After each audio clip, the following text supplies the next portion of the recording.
माननीय सभा हमारे अध्यक्ष जी को 21 पत्र वो की प्रति दे रहा हूं जो सिटीजन्स कमीशन ऑन इलेक्शंस के जस्टिस लोकुर के द्वारा 21 पिटीशन दिए गए चुनाव आयोग को, उनको एक्नॉलेजमेंट तक नहीं हुआ।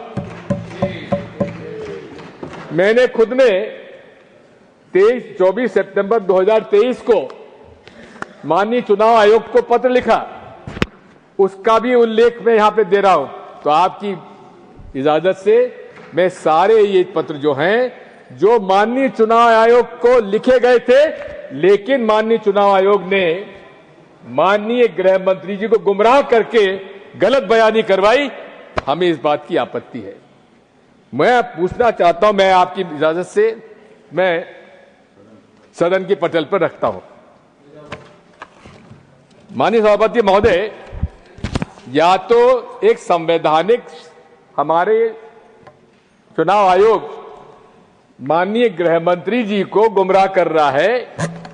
या माननीय गृह मंत्री जी हम लोग गुमराह कर रहे हैं। मैं तो माननीय सभापति जी आपसे इजाजत चाहूंगा, मेरी पार्टी से इजाजत चाहूंगा कि माननीय चुनाव आयोग ने अगर गृह मंत्री जी गुमराह किया तो उन पर कार्रवाई होना चाहिए, और यदि माननीय गृह मंत्री जी हम लोगों को गुमराह कर रहे हैं तो उन पर भी आपत्ति होना, हमें कार्रवाई होना चाहिए। माननीय, मैं तो यहां तक कहता हूं, इंडिया अलायंस के सारे लोगों ने मिलने का समय मांगा चुनाव आयोग से। नीतीश कुमार भी थे उसमें नीतीश कुमार जी के भी दस्तखत थे, जहां साहब नहीं है यहां पर मौजूद। माननीय राजीव कुमार जी के चुनाव आयुक्त बनने के बाद ये सारा चालू हुआ, नहीं तो पहले तो जब भी हम समय मांगते तो हमको चुनाव आयोग से कोई दिक्कत ही नहीं होती थी। मैं आपसे निवेदन करना चाहता हूं कि ये चुनाव आयोग यही नहीं है, जैसा कि राहुल गांधी ने अपने भाषण में कहा था, इस देश में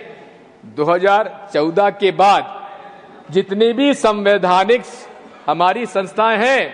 उन पर एक निश्चित विचारधारा के लोगों को बिठाया जा रहा है, वो योग्य हो या अयोग्य हो,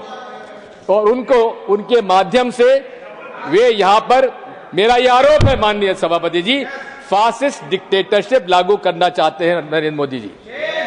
और ये उदाहरण है, हिटलर भी चुनाव जीत के आए थे, मुसोलिनी भी चुनाव जीत के आए थे, लेकिन अंत में सारे संवैधानिक संस्थाओं पर कब्जा कर उन्होंने फासिस्ट डिक्टेटरशिप कायम की।